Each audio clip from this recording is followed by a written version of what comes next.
கிளியரா இருக்கு பிரபு. ஹரே கிருஷ்ணா. ஹரே கிருஷ்ணா. பக்தர்கள் எல்லாம் அன்புடன் வரவேற்கிறேன். இன்னைக்கு வகுப்பு ஆரம்பிக்கிறது கொஞ்சம் தாமதமாயிடுச்சு, மன்னிக்கணும். எல்லோருக்கும் நரசிம்ம சதுர்தசி நல்வாழ்த்துக்கள்.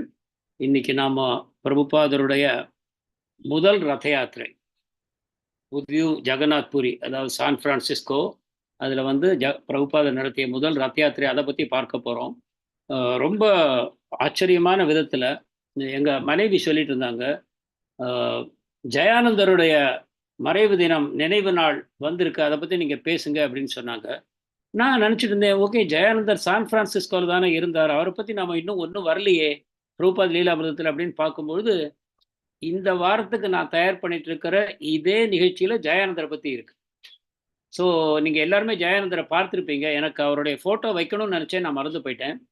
ஜெயானந்தர் வந்து இஸ்கானுடைய முதல் செயிண்ட் அப்படின்னு சொல்லி அவரோட, நீங்கள் யாரெல்லாம் சிமந்த தீப் போயிருக்கீங்களோ நவத்வீப்பில், அங்கே பார்த்துருப்பீங்க. சிமந்தினி கோவில் பக்கத்திலேயே வந்து நம்ம ஜெயானந்தருடைய படம், அவருடைய ஒரு சின்ன சமாதி, புஷ்ப சமாதி வச்சு அவருடைய படத்தை வச்சுருக்காங்க. முதலையாக ரத யாத்திரை நடத்தினவர் இஸ்கானில் அவர் தான். முதல் ரத யாத்திரையில் துரதிருஷ்டவசமாக பிரபுபாதர் பங்கெடுக்க முடியவில்லை, அவருடைய ஆரோக்கிய குறைவின் காரணமாக. அதை முன்னின்று நடத்தியவர் முகுந்தாவும் ஜெயானந்தாவும் தான். ஸோ ஜெயானந்தரை பற்றி சில குறிப்புகள் இன்னைக்கு நான் அதை பற்றி இந்த இந்த வகுப்புலேயே அது வருது, அது ஒரு பெரிய ஆச்சரியம். இது வந்து பல முறை அனுபவப்படுறோம். ஒரு விசேஷமான ஒரு தினம் வரும்பொழுது அது எப்படியோ நாம் எடுக்கக்கூடிய அந்த வகுப்பில் அது தானாகவே வந்து சேர்வதை நாம் பார்க்கிறோம். அதே போல் ஜெயானந்தர் இஸ்கானுடைய முதல் செயிண்ட் அப்படின்னு சொல்லக்கூடிய அவரை பற்றி, அவருடைய மறைவு தினம் வரும்பொழுது அவரை பற்றின விஷயம் இந்த ஒரு வாரத்தில் தான் நாம் பார்ப்போம். நம்ம பிரபுபாத் லீலாமிரதத்தில் அது கரெக்டாக அது அமைந்தது ஒரு பெரிய ஆச்சரியம். அதிலிருந்து நம்ம என்ன தெரியுது அப்படின்னா, இஸ்கான் ஒரு உயிருள்ள ஒரு இயக்கம். அது ஏதோ என்னைக்கோ நடந்து போன சரித்திரத்தை படிக்கிறோம் அப்படிங்கிறது இல்லை. இஸ்கானை பற்றி, பிரபுபாதரை பற்றி, கிருஷ்ணரை பற்றி, எங்கெல்லாம் பக்தர்களை பற்றி நாம் பேசுகிறோமோ அங்கெல்லாம் அவர்கள் இருக்கிறார்கள். அவர்களுடைய ஆசீர்வாதத்தை நாம் பெறுகிறோம். அந்த விதத்தில் இன்னைக்கு ஜெயானந்தரை பற்றி நாம் வகுப்பிலேயே நாம் பார்க்க போகிறோம். ஹரே கிருஷ்ணா. ஸோ மீண்டும் நரசிம்ம ஜெயந்தி நல்வாழ்த்துக்கள் எல்லாருக்கும். போன வாரம் விட்டு போன சில விஷயங்களை கொஞ்சம் வேகமாக சொல்லிட்டு நாம் இந்த வார விஷயத்துக்குள்ள நாம் போகலாம்.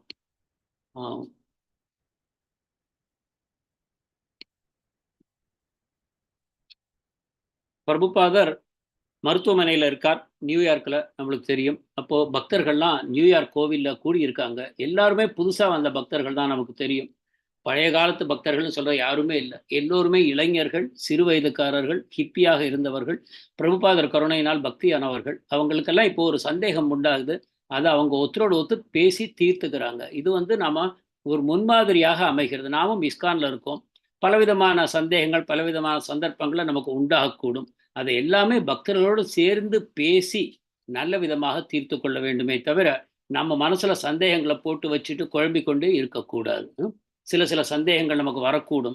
நம்ம குரு மகாராஜரை பற்றியோ, பிரபுபாதரை பற்றியோ, நம்ம இயக்கத்தை பற்றியோ, அல்லது மூத்த வைஷ்ணவர்களை பற்றியோ, அல்லது அந்த நம்ம வழிமுறைகளை பற்றியோ, எதை பற்றியும் சந்தேகங்கள் வந்தால் கூட மூத்த பக்தர்களோட, நம்ம யார்கிட்ட நம்ம கவுன்சிலராக யாரை நம்ம ஏற்றுட்டு இருக்கோமோ, அல்ல நல்ல உயர்ந்த பக்தராக யார் கருதப்படுறாங்களோ அவங்கக்கிட்ட பேசி நம்ம நேரடியாக நம்முடைய சந்தேகங்களை தீர்த்து கொள்ள வேண்டும், தயங்கக்கூடாது. அந்த விதமாக இன்னைக்கு பார்க்குறோம். பிரபுபாதருடைய அந்த நோய் அப்படிங்கிற லீலையை பற்றி பக்தர்கள் பேசிக்கிறாங்க. நம்ம ஸ்ரீ வைஷ்ணவர்கள்லாம் சொல்லுவாங்க, வைஷ்ணவர்களுக்கு நோய் வந்திருக்குன்னு சொல்ல மாட்டாங்க, நோவு உடலில் சார்த்தி கொண்டிருக்கிறார் அப்படின்னு சொல்லுவாங்க. ஏன்னா அவங்க இந்த உடலே வந்து ஒரு நம்மளை காப்பாற்றுறதுக்காக அவங்க இந்த உடலோடு வந்திருக்கிறார்கள்.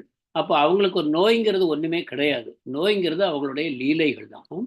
ஸோ இங்கே மதுசூதனங்கிற பக்தர் கேட்குறார், ஒரு தூய பக்தருக்கு எப்படி இந்த மரணங்கிற கூடிய ஒரு நிகழ்ச்சி உண்டாக முடியும் அப்படின்னு கேட்குறாரு. அப்போது பக்தர்கள் எல்லாம் ஒருவரோடு ஒருவர் அவங்களுடைய கருத்துக்களை பரிமாறிக்கொள்கிறார்கள். பிரம்மானந்தர் சொல்கிறார், அவர் யாருன்னா கோவிலோட பிரசிடென்ட், நியூயார்க் கோவில். அவர் சொல்கிறாரு, குரு மகாராஜ் நம்ம பிரபுபாதர் சொல்லியிருக்காரு, பக்தர்களுடைய கர்மாவை அவர் ஏற்றுக்கொள்ள வேண்டியது ஆகிறது.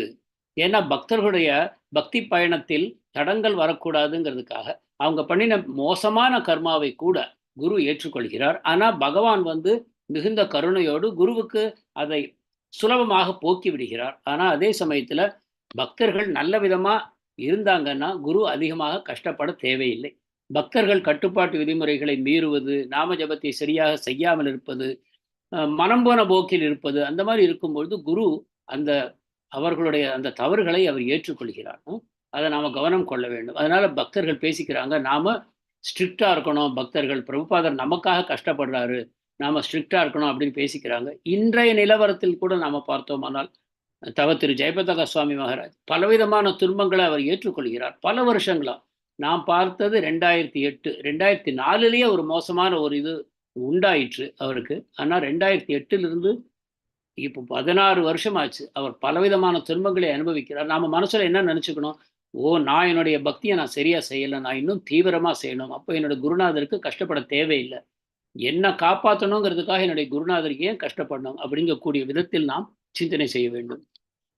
இங்க பிரம்மானந்தர் சொல்றார், அதனால் நாம கவனமா இருக்கணும் அப்படிங்கிறார். சத்ஸ்வரூபா அவர் ஒரு பக்தர், இந்த புஸ்தகத்தை எழுதினவர். அவர் சொல்றார், ஸ்ரீல பிரபுபாதர் சான் பிரான்சிஸ்கோ கோவிலுக்கு ஒரு லெட்டர் எழுதினார், நான் தான் அதை எழுதினேன், டைப் பண்ணினேன். அதுல பிரபுபாதர் சொல்றார், மாயையால என்ன தொடக்கூட முடியாது அப்படின்னு பிரபுபாதர் சொல்லியிருக்கார். அதனால இது ஒரு மாயையினால வந்தது நாம் நினைக்க கூடாது.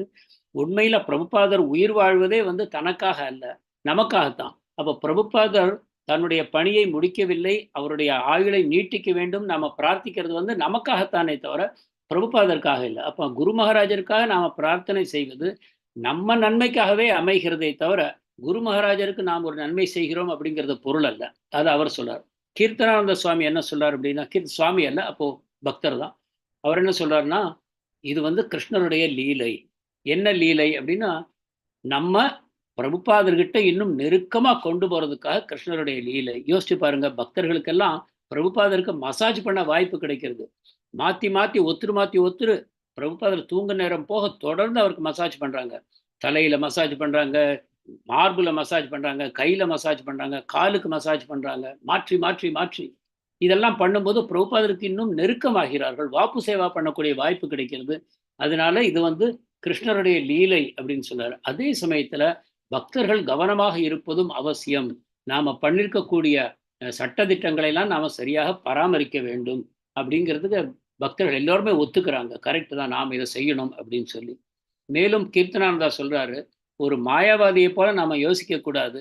இந்த நோயெல்லாம் ஒரு மாயை தான், நம்ம குரு மகாராஜருக்கு வந்திருக்கிறதெல்லாம் நமக்கு ஒரு மாயை, அதை நம்ம பெருசா எடுக்கக்கூடாது அப்படின்னு நாம நினைப்பது தவறு.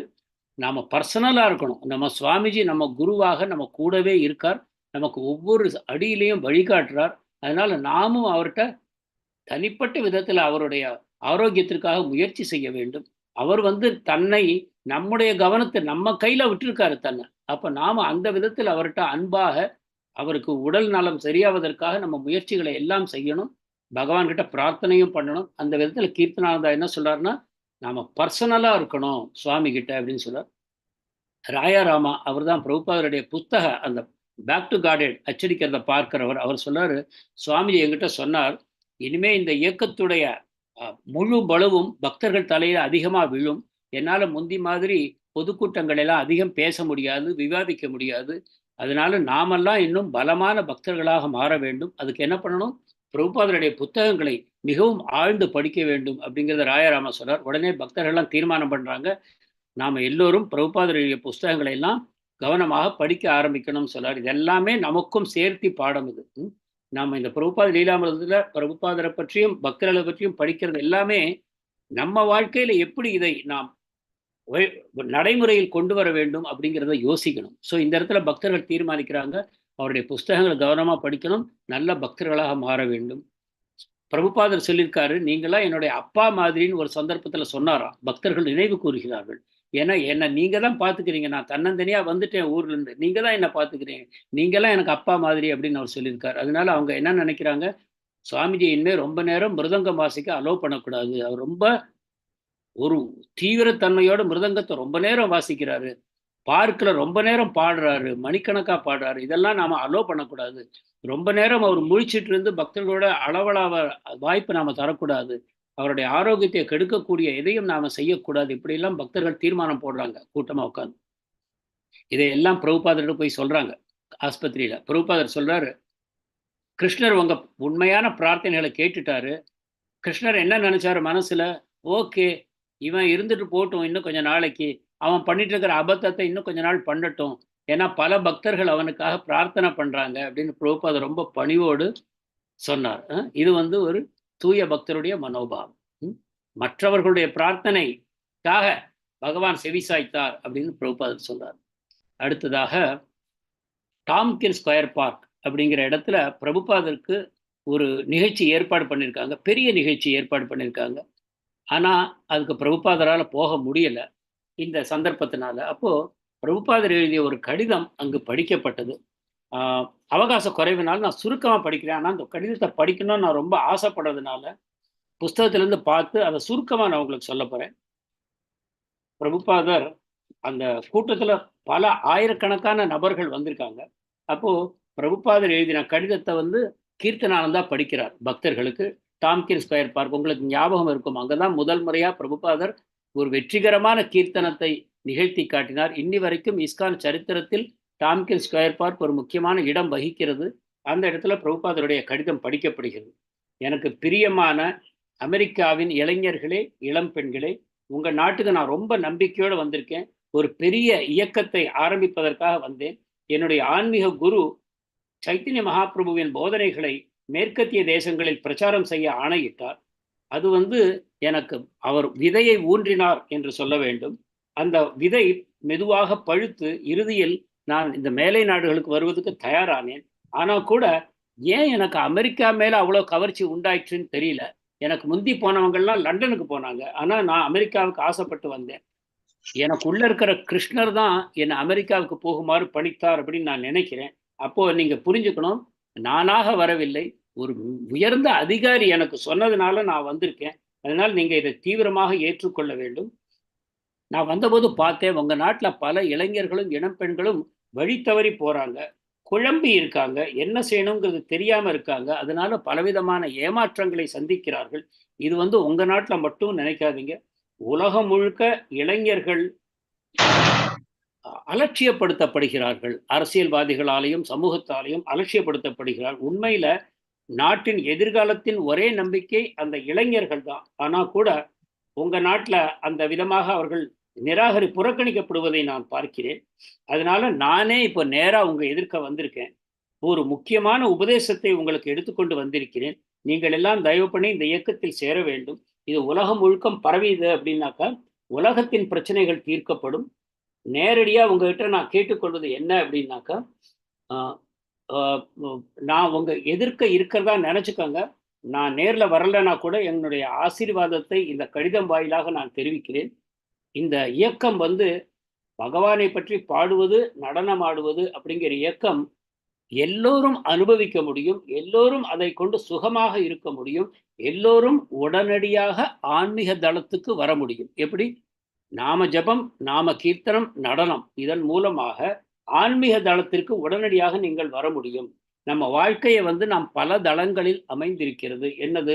உடல்ங்கிற தளம், மனம்ங்கிற தளம், புத்திங்கிற தளம், ஆன்மீகங்கிற தளம். இந்த 4 தளங்கள்ல இன்னைக்கு 3 தளங்களை கடந்து நேரடியாக ஆன்மீகம் அப்படிங்கிற இடத்துக்கு வரீங்க. அந்த நிலையில் உங்கள் உடல், மனம், புத்தி, போலி அகங்காரம், இதுல இருக்கக்கூடிய பிரச்சனைகள் எல்லாம் உடனடியாக தீர்ந்து போகும். நல்லா கவனமா கேட்டுக்கோங்க. திரும்ப படிக்கிறதுக்கு எனக்கு அவகாசம் இல்லை. இதெல்லாம் முக்கியமான பிரபுபாதர் நமக்கு சொல்லக்கூடிய உபதேசங்கள். நீங்க எல்லோரும் இந்த இயக்கத்தில் கலந்து கொண்டு இதை தீவிரமாக எடுத்துக்கொள்ள வேண்டும். வழிமுறை சுலபமானதுதான். எல்லோரையும் கூப்பிடுங்கள், நீங்களும் வாருங்கள், பகவான் நாமத்தை பாடுங்கள், பேசுங்கள், பகவான் கிருஷ்ணருடைய உபதேசங்களை பற்றி கேளுங்கள், சிறிது பிரசாதம் ஏற்றுக்கொள்ளுங்கள், இந்த விதமாக வாழ்க்கையை அமைதியாக வாழுங்கள். இதுதான் எங்களுடைய லட்சியம் அப்படின்னு சொன்னார். நாங்கள் சில கட்டுப்பாடுகளை விதிக்கிறோம். உண்மையில் இதெல்லாம் கட்டுப்பாடுகள் அல்ல.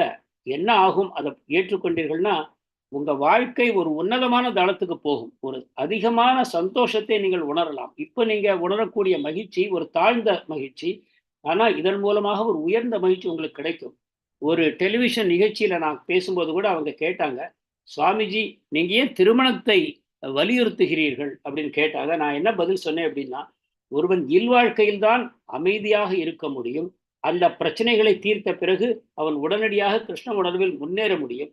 இந்த பிரச்சனையிலேயே ஒருவன் இல்வாழ்க்கை பிரச்சனைகளையே மூழ்கி இருப்பானால் அவன் எப்படி கிருஷ்ண உணர்வுக்கு வர முடியும்? அதனால் தான் அனைவரும் திருமணம் செய்து கொண்டு மகிழ்ச்சியாக அமைதியாக வாழ வேண்டும் என்று நான் கூறுகிறேன். நீங்கள் எல்லோரும் அழகாக இருக்கிறீர்கள். நல்ல விதத்தில் கல்வி கற்றிருக்கிறீர்கள், நீ ஏன் திருமணம் செய்து கொண்டு சந்தோஷமாக வாழக்கூடாது?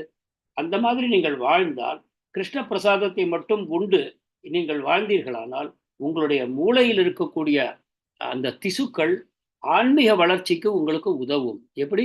திருமண வாழ்க்கை வாழ வேண்டும், ஒருவனுக்கு ஒருத்திங்கிற விதத்தில் வாழ வேண்டும், கிருஷ்ண பிரசாதத்தை ஏற்க வேண்டும். அப்ப என்ன ஆகும்? மூளையில் இருக்கக்கூடிய திசுக்கள் நம் ஆன்மீக புரிதலை வளர்க்கும். அப்படி இந்த சட்டதிட்டங்களை உங்களுக்கு ஏற்க சிரமமா இருந்தாலும் பரவாயில்லை. நீங்க என்ன பண்ணுங்க, எங்க இயக்கத்தை விட்டு போயிடாதீங்க, நாம ஜபத்தை பண்ணுங்க, தொடர்ந்து கீர்த்தனம் பண்ணுங்க. ஸோ நாம பிரச்சாரம் பண்ணும்போதும் இந்த விதமாக பண்ண வேண்டும். அதுதான் பிரபுபாதர் சொல்றாருங்க. நீங்க எப்படி இருந்தாலும் இந்த கட்டுப்பாடுகளை பின்பற்றாவிட்டாலும் பரவாயில்லை, எங்களோடு சேர்ந்து நீங்க நாம ஜபம் பண்ணுங்க. படிப்படியா எல்லாமே சரியாயிடும், பிரச்சனைகள் தீர்ந்து போகும், உங்க வாழ்க்கையில ஒரு புதிய அத்தியாயம் திறக்கப்படும் அப்படின்னு சொல்லிட்டு பிரபுபாதர் கீழே ஒரு கடிதத்தை இணைச்சிருக்கார். யாரு? ஒரு பக்தை, பிரபுபாதரை பார்த்த ஒரு பக்தை கடிதம் எழுதியிருக்காங்க. அந்த கடிதத்தையும் படிக்கிறாங்க அதே மேடையில. என்ன சொல்றாங்க அதுல எழுதியிருக்காங்கன்னா, அன்பான சுவாமிஜி, உங்க பேர் எனக்கு தெரியாது, நீங்க வாஷிங்டன் ஸ்கொயர் பார்க்ல ஒரு நகர் சங்கீர்த்தன் பண்ணீங்க, அதுல நான் உங்க கூட இணைந்து கொண்டேன். அப்பதான் உங்களை முதல் முறையா பார்த்தேன். பார்த்தபோது நீங்கெல்லாம் பைத்தியக்காரங்கன்னு நினைச்சேன், அல்லது நீங்கெல்லாம் ட்ரக்ஸ் எடுத்துட்டு இருக்கீங்க, எல்எஸ்டி எடுத்துட்டு இருக்கீங்கன்னு நினைச்சேன். ஆனா கொஞ்ச நேரம் உங்களை கவனிச்சு பார்த்து உங்க கூட வந்தவங்களோட பேசின பிறகு ரெண்டும் தவறான எண்ணம்னு புரிஞ்சுக்கிட்டேன். நீங்க உண்மையான நம்பிக்கையோடு நீங்கள் செய்வதை செய்கிறீர்கள், அதனால எனக்கு ஆர்வம் அதிகமாச்சு. உங்க பின்னாடியே நானும் வந்தேன். அப்ப என்ன ஆச்சு, கொஞ்ச நேரத்துல நானும் என்ன மறந்து அந்த மகாமந்திரத்தை பாட ஆரம்பிச்சேன். அதை பாட ஆரம்பிச்சோன்னே உடனடியா நான் இந்த உலகத்தையே மறந்து போனேன், எங்க இருக்கோம் ஏது இருக்கோன்னே தெரியாம போச்சு. கடைசியில நீங்க அந்த கீர்த்தனம் முடிச்ச பிறகுதான் நாம எங்க இருக்கோன்னே எனக்கு ஞாபகம் வந்தது.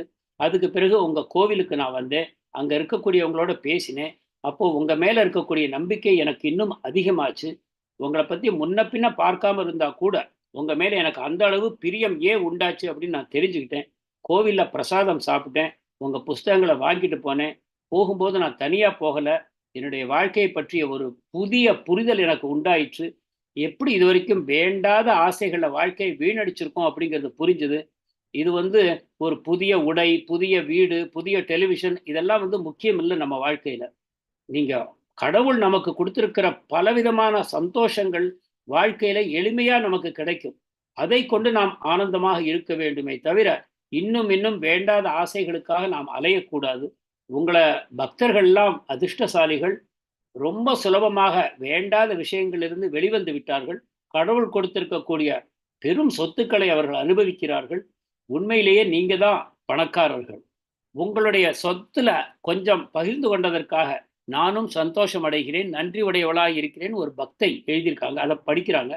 பிரபுபாதர் கூப்பிடுறாரு இறுதியாக, எல்லோரும் எங்களோடு சேர்ந்து கொண்டு நாம சங்கீர்த்தனம் பண்ணுங்கள், கோவிலுக்கு வாருங்கள், பிரசாதம் எடுத்துக்கொண்டு சந்தோஷமாக இருங்கள். இந்த ஹரே கிருஷ்ண கிருஷ்ண கிருஷ்ண ஹரே ஹரே, ஹரே ராம ராம ராம ஹரே ஹரே, இந்த ஜெபம் பண்ணுவது கஷ்டமல்ல, அது உங்கள் வாழ்க்கையை காப்பாற்றும் அப்படிங்கிற விதமாக அந்த கடிதம் அங்கு படிக்கப்படுகிறது. இதற்கிடையில் பிரபுபாதர் ஆஸ்பத்திரியிலேருந்து வெளியில போகணும்னு ஆசைப்படுறார். திரும்ப திரும்ப சொல்லிட்டே இருக்கார், போகணும், வெளியில போகணும், வெளியில போகணும். இந்த டாக்டர்களுக்கு என்ன பண்றாங்கன்னே தெரியல, எனக்கு ஆயுர்வேதிக் டாக்டர் தான் பார்க்கணும். இவங்க வேண்டாத ஆராய்ச்சியெல்லாம் என் உடம்ப வச்சுட்டு பண்றாங்க.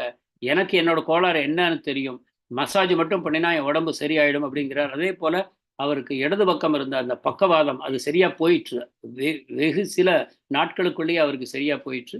பக்தர்களும் நினைக்கிறாங்க, நியூயார்க்லேருந்து கொஞ்சம் தூரத்துல நியூ ஜெர்சி அப்படிங்கிற இடத்துல கடற்கரையில ஒரு வீட்டை வாடகைக்கு எடுக்கிறாங்க. பிரபுபாதரை கூட்டிட்டு போய் அங்க இருக்க வைக்கலாம். கூட சில பக்தர்கள் கீர்த்தனானந்தா சமைச்சு போடுவார்.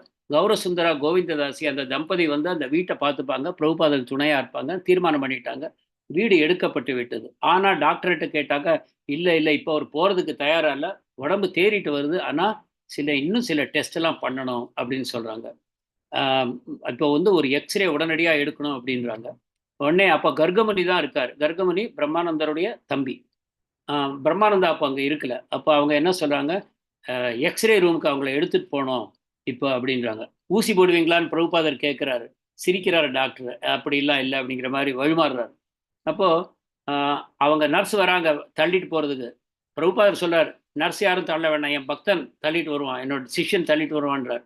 ஸோ கர்கமுனி, நர்ஸ் முன்னாடி போறாங்க, கர்கமுனி அந்த பிரபுபாதர் இருக்கக்கூடிய ஸ்ட்ரெச்சரை தள்ளிட்டு போகிறாங்க. பிரபுபாதர் படுக்கலை, உட்காந்துட்டு இருக்காரு, கையில் பீட் பேக்கிட்டு ஜபம் பண்ணிட்டு அந்த ஸ்ட்ரெச்சரில் உட்காந்துருக்காரு. இவங்க தள்ளிட்டு போகிறாரு கர்கமுனி. கற்பனை பண்ணி பார்க்கலாம் இந்த காட்சியெல்லாம். இதெல்லாம் வந்து நமக்கு பெரிய வாய்ப்பு. பிரபுபாதருடைய வாழ்க்கை எப்படி நம்ம கூடவே போகிறோம். மாடியில் அந்த லிஃப்ட்டுக்குள்ளே போகுது, லிஃப்ட்லேருந்து 6வது மாடியிலேருந்து 3வது மாடிக்கு போகிறாங்க. அங்கே எக்ஸ்ரே ரூமுக்கு போகிறாங்க. எக்ஸ்ரே ரூம் பக்கத்தில் போனாக்க அங்கே நர்ஸு டேக் ஓவர் பண்ண ட்ரை பண்ணுறாங்க. பிரபுபாதர் சொல்கிறாரு, எனக்கு எக்ஸ்ரே வேண்டாம் அப்படிங்கிறாரு. உடனே கர்கமணி என்ன பண்ணுறாரு, பிரபுபாதருக்கும் நர்ஸுக்கும் இடையில வந்து நின்றுக்கிறாரு, கையை விரிச்சுக்கிறாரு. என்னுடைய குருவை தொட அனுமதிக்க மாட்டேன், என்னுடைய குருவுக்கு இதில் இஷ்டம் இல்லை அப்படிங்கிறாரு.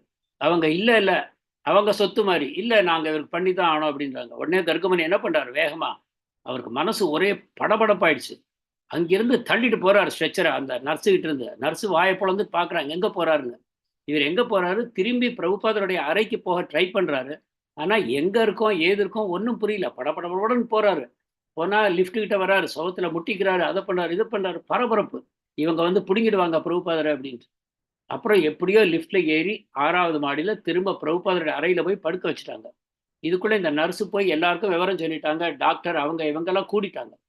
வந்து என்ன சொல்கிறாங்க, இப்போ அவரை இங்கே ட்ரீட்மெண்ட் பண்ணித்தான் ஆகணும், அவர் நீங்கள் எடுத்துகிட்டு போக முடியாதுன்றாங்க. இதுக்குள்ளே பிரம்மானந்தாவும் வந்துட்டார்.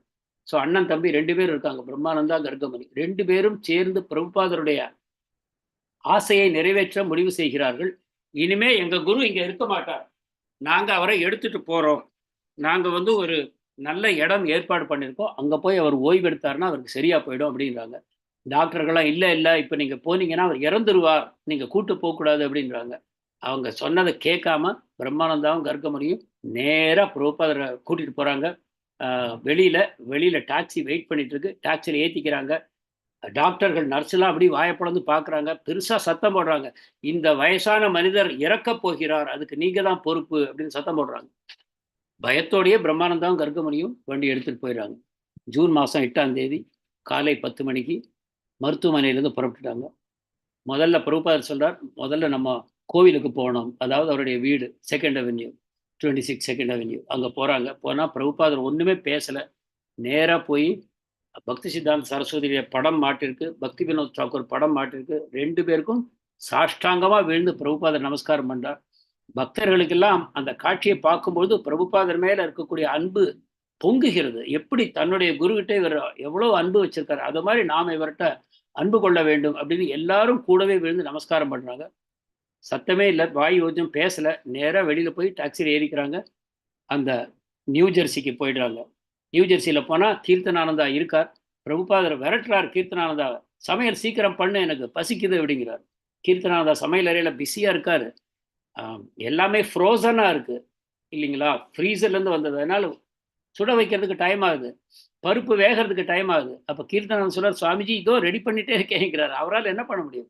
பிரபுபாதர் கடிச்சுக்கிறாரு, என்ன இவ்வளோ லேட் பண்ணுற, என்ன இருக்கோ போடு, நான் உடனடியாக சாப்பிடணும் அப்படிங்கிறார். அதே போல் பிரபுபாதருக்கு சமைச்ச சூடான உணவு பரிமாறப்படுகிறது. பிரபுபாதர் நல்ல விதமாக சாதம், சப்ஜி, சப்பாத்தி எல்லாமே நல்லா சாப்பிட்றார். கீர்த்தனானந்தா ரொம்ப சந்தோஷப்படுறார்.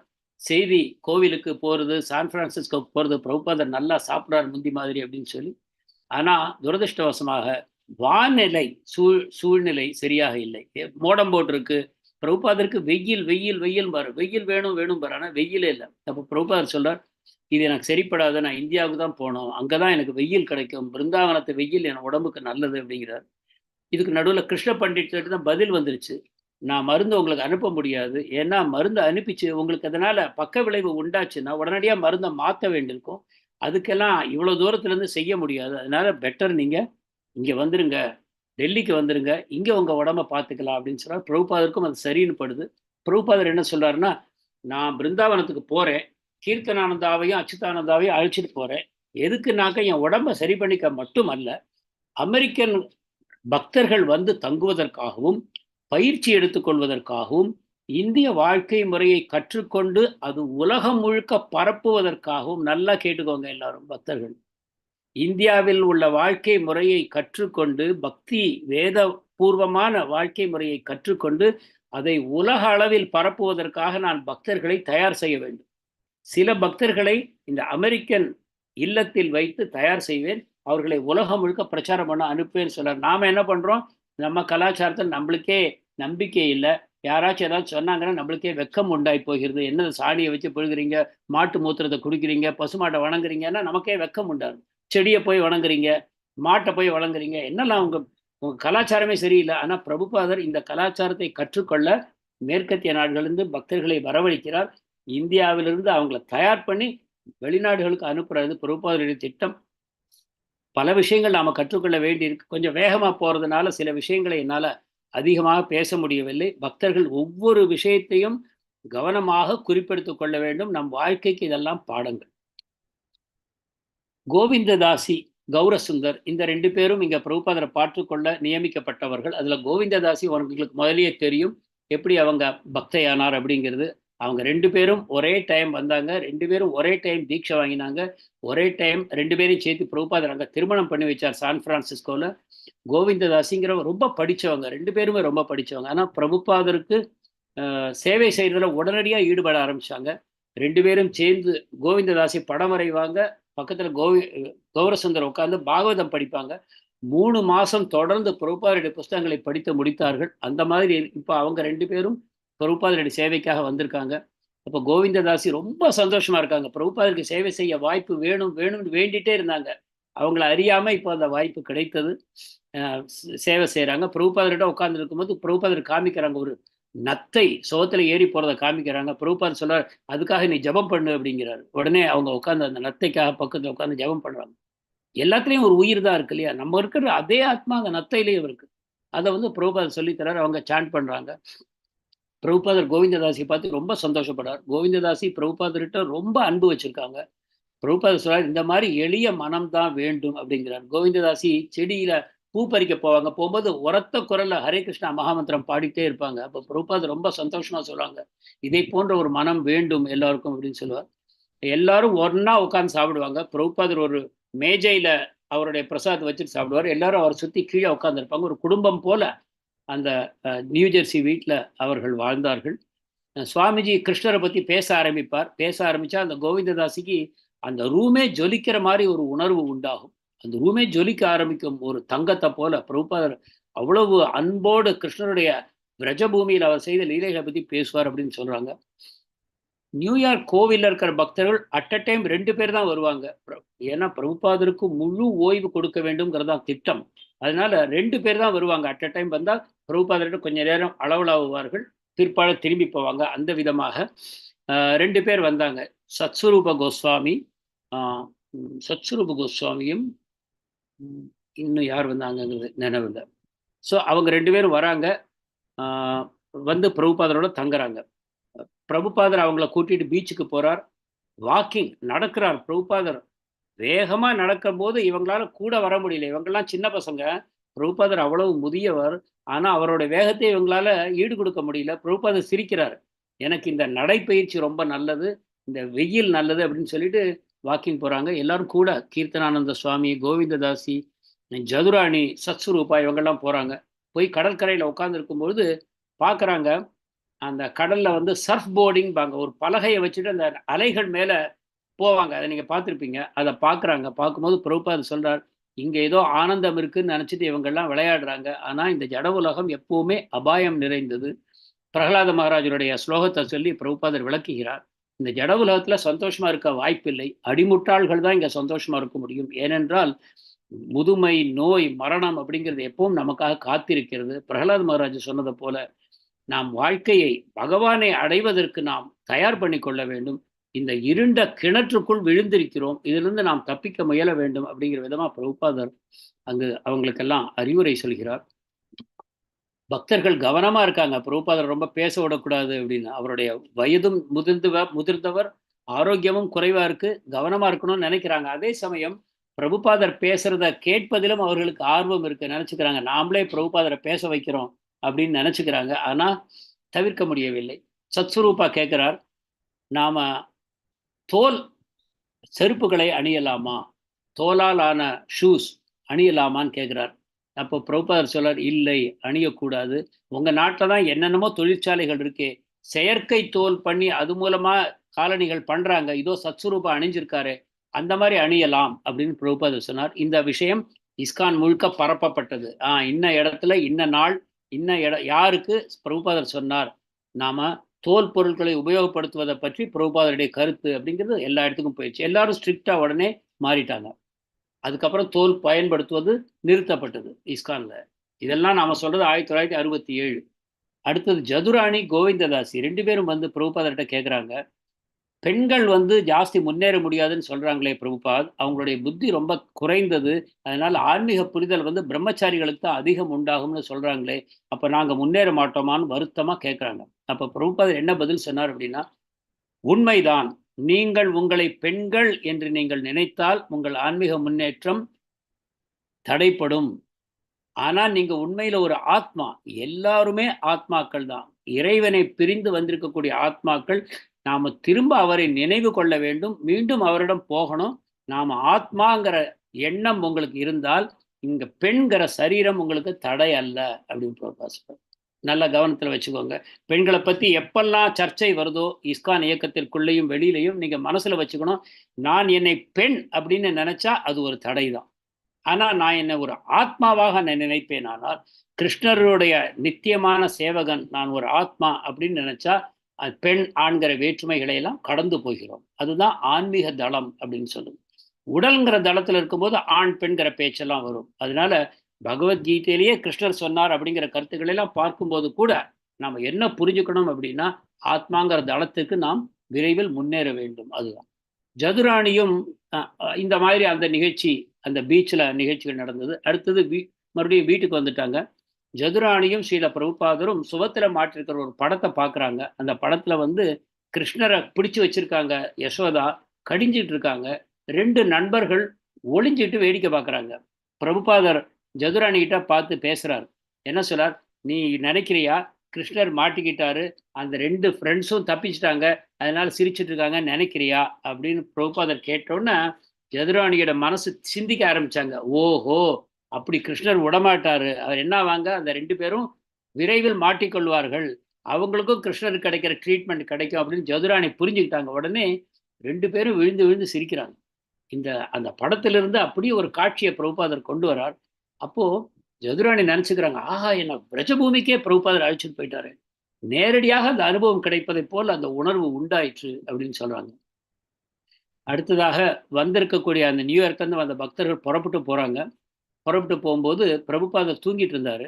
டக்குன்னு முழிச்சுக்கிட்டாரு. முழிச்சுட்டு எல்லாரையும் கூப்பிடுறாரு. கூப்பிட்டு பேச ஆரம்பிக்கிறார். என்ன பேசுறாரு அப்படின்னா, நான் ஒரு டாக்டர்கிட்ட போறேன். அந்த டாக்டர் வந்து ஸ்டெத்தாஸ்கோப் வச்சு பார்க்குறாரு. என்னுடைய இதயம் அடிக்குது. மிஷினை வச்சு பார்க்குறாரு. என்னோட பிளட் ப்ரெஷர் நல்லா இருக்கு. நான் பேசுகிறேன், நடமாடுறேன். அவர்கிட்ட கேட்குறேன், டாக்டர் என்ன டயக்னாசிஸ், எனக்கு என் உடம்பு என்ன எப்படி இருக்குது அப்படின்னு கேட்டால், டாக்டர் நீங்கள் இறந்து போயிட்டீங்க அப்படின்னு சொன்னால் அது எப்படி இருக்கும் பிரபுபாதர் கேட்குறாரு. எல்லாம் அப்படி ஷாக் ஆகிறாங்க. என்ன சொல்கிறார் பிரபுபாதர் அப்படின்னு. அப்போ பிரபுபாதர் சொல்றார், அதே போலத்தான் இந்த உலகம் பிரமாதமாக இயங்கிக் கொண்டிருக்கிறது. சூரியன் காலாகாலத்தில் உதிக்கிறார், மறைகிறார். சந்திரன் உதிக்கிறார், மறைகிறார். நட்சத்திரங்கள் தோன்றி மறைகின்றன. உலகம் அதோட பாதையில போயிட்டு இருக்கு. மரங்கள் வளருது, செடி கொடிகள் வளருது. அது அப்படி நடந்துட்டு இருக்கு. ஆனா கடவுள் இல்லை அப்படின்னு சொன்னா அதை போலத்தான் அப்படிங்கிறார் பிரபுபாதர். பக்தர்கள்லாம் உட்காந்து கேட்க ஆரம்பிக்கிறாங்க. பிரபுபாதர் கீர்த்தனானந்தர் சொல்ற, பிரபுபாத் நீங்க பேசாதீங்க, நீங்க ரொம்ப டயர்டா இருக்கீங்க. பிரபுபாதர் பரவாயில்லை அப்படின்ட்டு தொடர்ந்து 1/2 மணி நேரம் பேசுறார். என்ன பேசுறாருன்னா, இந்த அருவவாதிகளையும் கடவுளுக்கு உருவம் இல்லைன்னு மறுப்பவர்களையும் கடவுள் இறந்து விட்டார்னு சொல்றவர்களுக்காகவும் பிரபுபாதர் 1/2 மணி நேரம் வாதிடுகிறார். பிறகு அசந்து போய் அப்படி படுத்துறார். அப்ப பக்தர்கள் எதை உணர்கிறார்கள், இவ்வளோ நேரம் காலை நடைப்பயிற்சி பண்ணி சாப்பிட்டு கீப்பிட்டு பிரபுபாதருக்கு உடம்புல எவ்வளவு தெம்பு வந்ததோ அதை முழுக்க செலவு பண்ணிட்டார். எதுக்காக? கிருஷ்ணருக்காக வாதாடுவதற்காக. ஏன்னா பிரபுபாதர் சொல்றதை கேட்டுதான் பக்தர்கள் வெளியில போய் பேச போறாங்க. அதனால பிரபுபாதர் உரத்த குரல்ல பெரிய மீட்டிங்ல பேசுற மாதிரி 1/2 மணி நேரம் பேசுறார். இப்ப நான் சுருக்கமா சொன்ன இந்த கருத்துக்களை 1/2 மணி நேரம் ஒரு ஒரு டிபேட் மாதிரி, ஒரு வாக்குவாதம் நடக்கிற மாதிரி பிரபுபாதர் பேசுறார். எல்லாரும் அதை கேட்டுட்டு புறப்பட்டு போறாங்க. கோவிலுக்கு போனோடனே நடந்த நிகழ்ச்சிகளை எல்லாம் அப்படி வர்ணிக்கிறாங்க. கோவிலில் இருக்கக்கூடிய பக்தர்கள்லாம் கூடிட்டாங்க. இந்த 2 பேரும் என்ன நடந்ததுங்கிறத அப்படி அப்படி வர்ணிக்கிறாங்க. எல்லோரும் கேட்டு ஆனந்தம் அடைகிறார்கள். பிரம்மானந்தா சொல்றாரு, பாத்தீங்களா, நீங்க 2 பேர் தான் போயிட்டு வந்தீங்க, ஆனா இங்க இருக்கக்கூடிய அனைவரும் நேர்ல போனதாக உணர்கிறார்கள். அப்ப அவங்க சொல்றது இதுதான், பிரபுபாதர் தங்கிட்ட இருக்கக்கூடிய ஒவ்வொரு துளி சக்தியையும் கிருஷ்ணருக்காக பயன்படுத்துகிறார். அவருக்கு மரணத்தை பத்தி எந்த கவலையும் இல்லை. ஆனால் இருக்கிற வரைக்கும் நம் சக்தி கிருஷ்ணருக்காக செலவிட வேண்டும், பிரச்சாரத்திற்கு செலவிட வேண்டும் அப்படிங்கிறத வந்து பக்தர்கள் புரிந்து கொள்கிறார்கள். 3 வாரம் அங்கே இருந்த பிறகு பிரபுபாதர் நியூயார்க் கோவிலுக்கு திரும்பி வரார். மறுபடியும் ஆஸ்பத்திரிக்கு அழைச்சிட்டு போகிறாங்க. அதே டாக்டர்கள் பார்க்குறாங்க, வியந்து போகிறார்கள். உங்கள் குரு நல்ல ஆரோக்கியமாயிட்டாரு, சான் பிரான்சிஸ்கோ போகலாமா அப்படிங்கிற, தாராளமாக போகலாம் அப்படின்ட்டாங்க. பிரபுபாதர் உடனடியாக 1967 ஜூலை மாதம் சான் பிரான்சிஸ்கோவுக்கு 2வது முறையாக புறப்பட்டு போகிறார். இது எதுக்கு அப்படின்னா ரத யாத்திரைக்கா. ஸோ சான் பிரான்சிஸ்கோ ஏர்போர்ட்டில் வந்து சேர்ந்துட்டார் பிரபுபாதர். ஏர்போர்ட்டில் அவரை ரிசீவ் பண்ண யார் வந்திருக்காங்கன்னு பார்த்தா ஜெயானந்தர் வந்திருக்கார். முந்தி சான் பிரான்சிஸ்கோவில் எப்படி வரவேற்பு இருந்ததுன்னு உங்களுக்கெல்லாம் ஞாபகம் இருக்கும். கூட்டமாக ஒரு 100 ஹிப்பிகள் பிரபுபாதருக்கு நமஸ்காரம் பண்ணி உரத்த குரலில் கீர்த்தன் பண்ணி பிரபுபாதருக்கு மலர்களை கொடுத்து பெரிய வரவேற்பு இருந்தது. ஆனால் இப்போ பிரபுபாதர் ஆரோக்கிய குறைவாக இருக்கிறார், கையில் வாக்கிங் ஸ்டிக்கை வச்சுட்டு நடக்கிறார். அமைதியான வரவேற்பு தான். ஜெயானந்தர் வந்து தன்னுடைய காரில் பிரபுபாதர் ஏற்றிக்கிறார். இப்போ ஜெயானந்தரை பற்றி பேசக்கூடிய வாய்ப்பு நமக்கு கிடைக்கிறது. இந்த ஜெயானந்தர் வந்து இஸ்கானுக்கு அப்போவே அவருக்கு 28 வயசு. இஸ்கான் பக்தர்களை எல்லாம் விட மூத்தவர். என்ஜினியரிங் டிகிரி படித்தவர். ஆனால் அவருக்கு இந்த உலக மக்களுடைய நடைமுறை பிடிக்கலை. இளமையிலிருந்தே ஆன்மீக நாட்டம் அதிகமாக இருந்தது. அதனால பெரிய உத்தியோகம் ஈஸியாக கிடச்சிருக்கும். பட்டப்படிப்பு படிச்சிருக்காரு. அமெரிக்காவில் பட்டப்படிப்பு படித்தவர்கள் குறைவு. ஆனால் அதெல்லாம் விட்டுட்டு டாக்ஸி டிரைவர் வேலை பண்ணிட்டு இருக்கார். டாக்ஸி டிரைவராக வேலை பண்ணிட்டு இருக்கார். இங்கே சான் பிரான்சிஸ்கோ கோவிலுக்கு முதல் முறையாக அவர் வந்த பிறகு அன்னிலிருந்து அவர் மாறி போனார். ஜபம் பண்ண ஆரம்பித்தார். கோவிலுடைய பொறுப்புகளை எல்லாம் எடுத்துக்க ஆரம்பித்தார். அவரை பற்றி அடுத்த ஸ்லைடில் இன்னும் கொஞ்சம் பேசலாம். ஸோ இந்த விதமாக ஜெயானந்தர், முகுந்தா தான் டெம்பிள் பிரசிடென்ட்டு, ஆனால் ஜெயானந்தா கூட ரொம்ப சேவைகள் பண்ணுறார் கோவிலுக்காக. எப்படி பண்ணுவார் அப்படின்னா, குப்பை எடுத்து போடுற வேலையும் பண்ணுவார், இல்லை பெரிய அளவில் நிகழ்ச்சிகள் ஏற்பாடு பண்ணுறதுக்கும் பண்ணுவார். தனக்கு பொழுதெல்லாம் டாக்ஸி ஓட்டுவார். அதில் வந்த வருமானத்தை எல்லாம் கோவிலுக்கு செலவு பண்ணுவார். தனக்குன்னு எதையும் வச்சுக்க மாட்டார். கார் ஓட்டும் போதும் பிரச்சாரம் பண்ணுவார். பேக் டு கார்டட் மேகசின்லாம் காரில் வச்சுருப்பார். வரக்கூடிய பயணிகளுக்கெல்லாம் பேக் டு கார்டட் கொடுப்பார். அவங்களுக்கு பிரச்சாரம் பண்ணுவார். இப்படி 24 மணி நேரம் கோவிலில் எந்த பணி எனக்கு இருக்குன்னு கேட்டு பண்ண மாட்டார். அவராக கண்ணால் பார்த்ததை செய்ய ஆரம்பிப்பார். ஒரு இடத்துல குப்பை இருக்குன்னா உடனடியாக அப்புறப்படுத்துவார். யாராவது பக்தர் கிடைச்சார் அப்படின்னா அவரை சேவையில் ஈடுபடுத்துவார். அது மாதிரி ஜெயானந்தரை பற்றி சொல்லி முடியாது. பக்தர்கள் எல்லோரும் அவரை ஒரு உன்னதமான பக்தராக, ஆதர்ஷ புருஷராக உணர்ந்தார்கள். ஸோ முதல்ல பிரபுபாதர் கோவிலுக்கு வரார். கோவிலுக்கு வந்து ஜெகநாதருடைய தரிசனம் எடுத்துக்கிறார். எடுத்துட்டு நேராக மறுபடியும் கோவிலில் தங்கலை. எப்படி நியூயார்க்கில் ஒரு வீடு எடுத்திருந்தாங்களோ அதே போல் இங்கேயும் கோவிலிருந்து கொஞ்சம் தூரம், ஒரு 20-30 கிலோமீட்டர் மலைப்பாங்கான வழியில் போனோம். ரோடு வளைஞ்சு வளைஞ்சு வளைஞ்சு வளைஞ்சு போகும். அந்த வழியில் போய் ஸ்டென்சன் பீச் அப்படிங்கிற இடத்துல ஒரு பெரிய வீடு, அதை பிரபுபாதருக்காக எடுத்துட்டாங்க.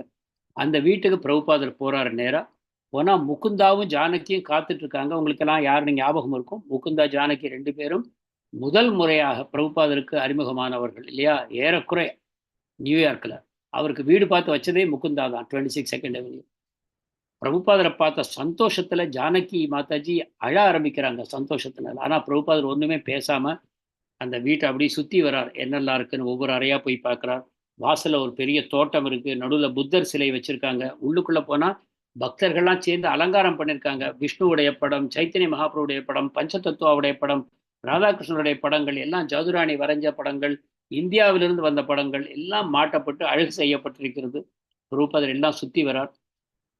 இந்த இடத்துல கீர்த்தனானந்தாவும் உபேந்திராவும் மட்டும் இங்கே தங்க போகிறாங்க பிரபுபாதரோட. வேறு யாரும் தங்க மாட்டாங்க. அதே போல் நியூயார்க்கில் இருந்த ஏற்பாடு தான்.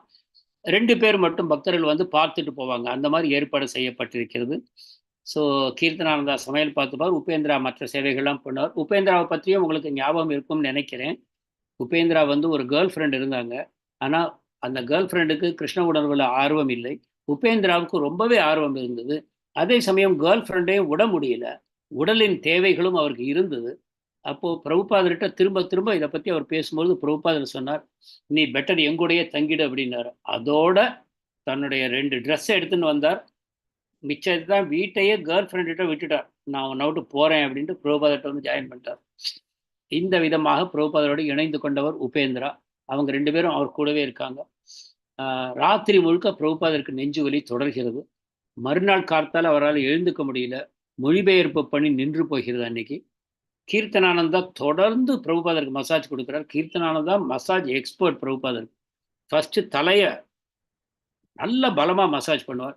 அடுத்தது முதுகு பகுதி ரொம்ப நேரம் பண்ணுவார். அப்புறம் நெஞ்சில பண்ணுவார். அப்புறம் கைகள், கால்கள், இப்படி 1 மணி நேரத்துக்கு மேல பிரபுபாதருக்கு மசாஜ் பண்ணுவார்.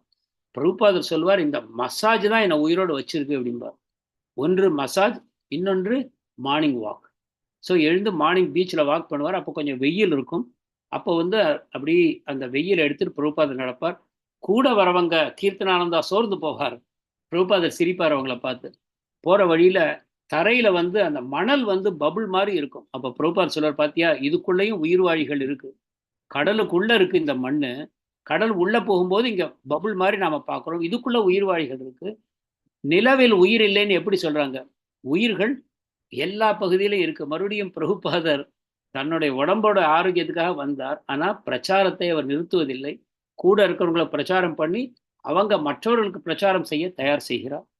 அன்னைக்கு மாலையில மறுபடியும் வீட்டுக்கு வந்துட்டாங்க. பிரபுபாதர் அந்த பெரிய ஹால் இருக்கு, படங்கள்லாம் மாட்டப்பட்டிருக்கு இல்லையா?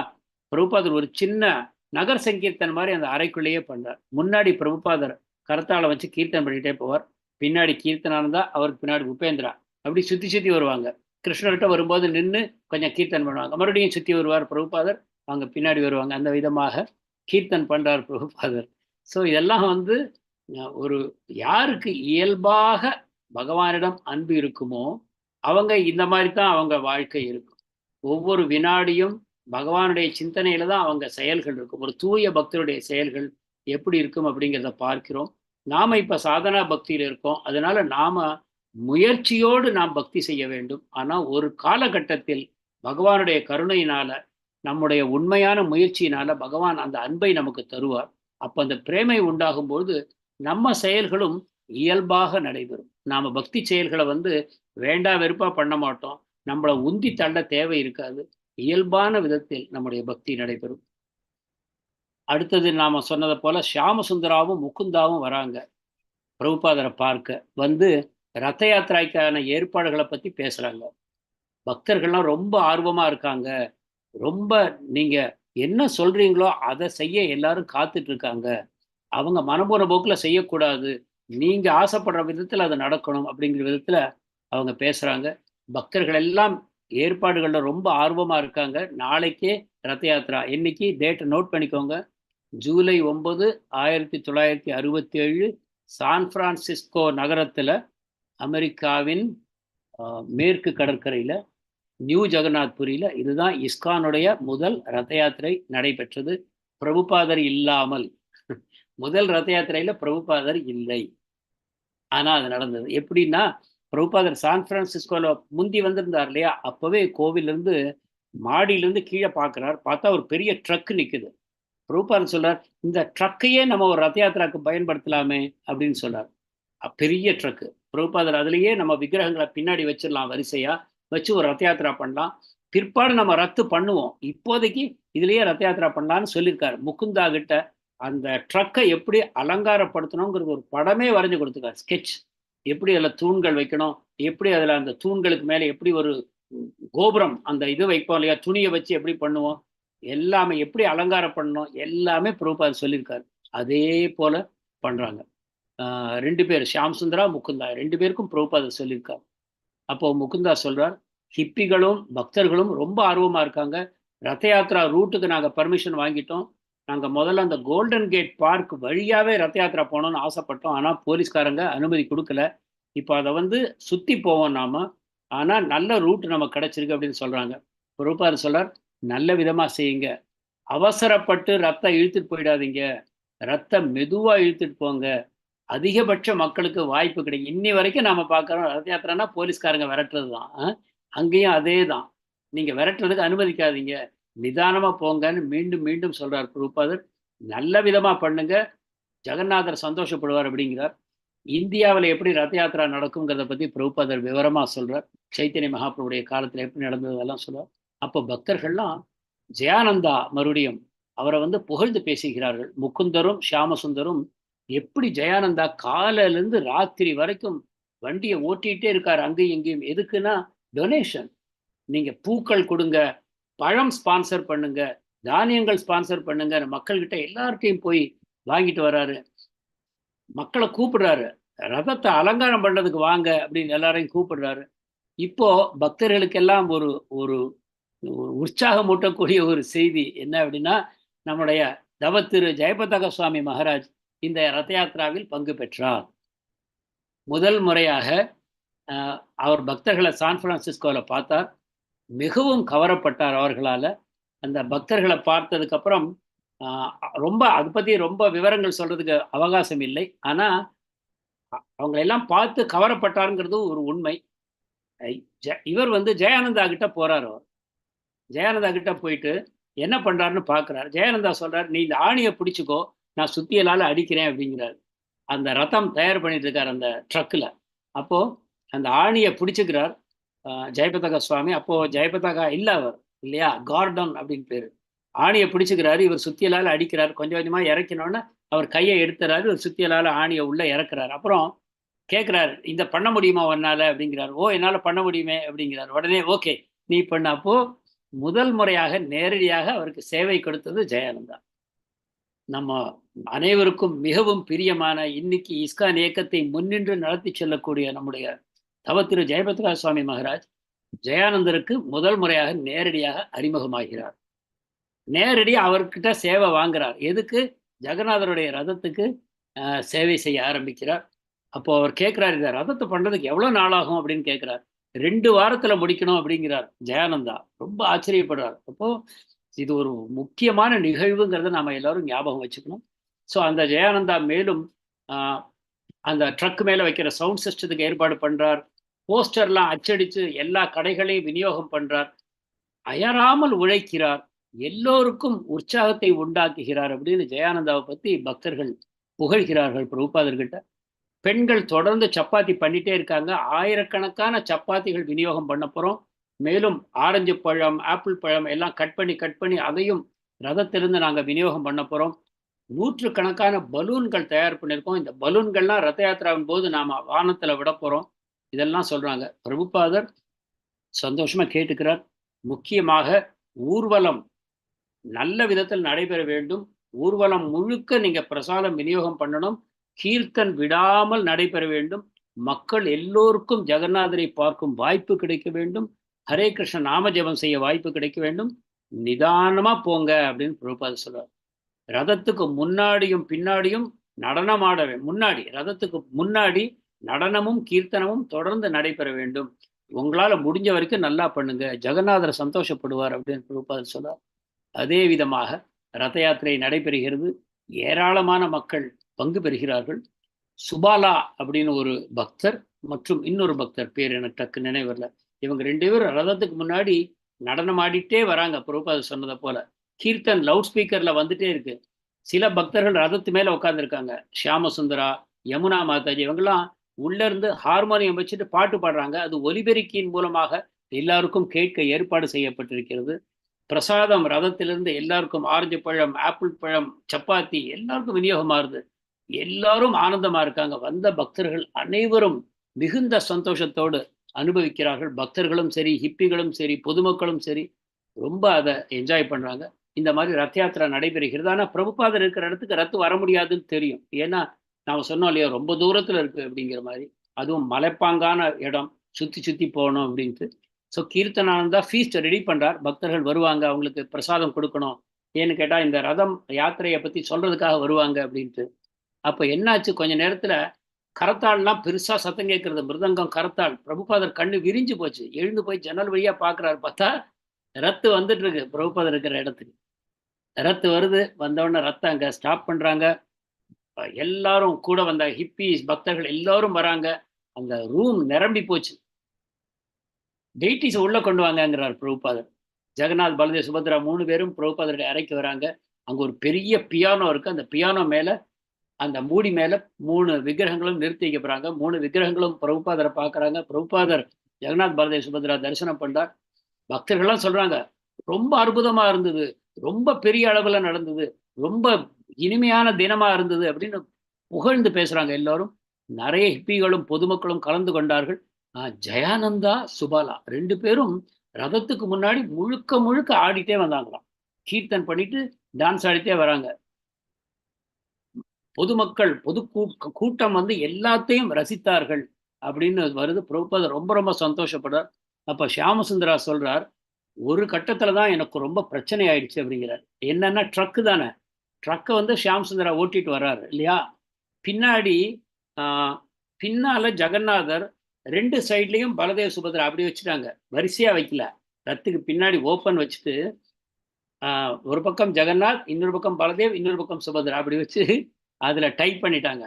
ஓட்டிட்டு வரும்போது ஷியாம் சுந்தர் சொல்றாரு, ரோடு வந்து ஒரு இடத்துல ரொம்ப உயரமா இருந்தது, மேடா இருந்தது. அப்போ அந்த மேட்ல ஏறும்பொழுது டக்குன்னு என்ஜின் ஆஃப் ஆயிடுச்சு. என்ஜின் ஆஃப் ஆயிடுச்சுன்னா ரத்தம் அப்படி பின்னாடி மூவ் ஆக ஆரம்பிச்சிருச்சு. தர தர தரன்னு பிரேக்கை போட்டுட்டு மறுபடியும் ஸ்டார்ட் பண்ணினா ஸ்டார்ட் ஆகுது. மறுபடியும் கொஞ்சம் முன்னாடி போகலான்னு கியர் போட்டாக்கா ரத்து பின்பக்கமாக போகுது, ஆஃப் ஆயிடுது. இப்படி திரும்ப திரும்ப போனால் எல்லாரும் ரொம்ப கவலைப்பட ஆரம்பிச்சிட்டாங்க. ஷியாம் சுந்தருக்கு பயங்கர டென்ஷன் ஆயிடுச்சு. ரத்து முன்னாடியும் போல, பின்னாடி கிடுகிடுன்னு உருளுது, எப்படி ரத்தம் ஓட்டுறது? ஆனால் கொஞ்ச நேரத்துக்கு பிறகு மறுபடியும் அவர் ஸ்டார்ட் பண்ண உடனே ரத்து ஸ்டார்ட் ஆயிடுச்சு. அது பாட்டு கிடுகிடுன்னு ஓடி வந்துருச்சு. இதை வந்து ஷியாம் சுந்தர் பிரபுபாதர்கிட்ட சொன்னோன்னா பிரபுபாதர் விழுந்து விழுந்து சிரிக்கிறார். சொல்றாரு, இது வந்து ஜெகநாதருடைய லீலை தான், இது வந்து எப்பவுமே இந்தியாவிலேயும் ரத்த யாத்திரா போது நடக்கும் அப்படின்னு சொல்லிட்டு அந்த லீலையை வர்ணிச்சு சொல்றார். சைத்தன்ய மகாபிரபு போகும்போது ரத்து நின்று போயிடுச்சு.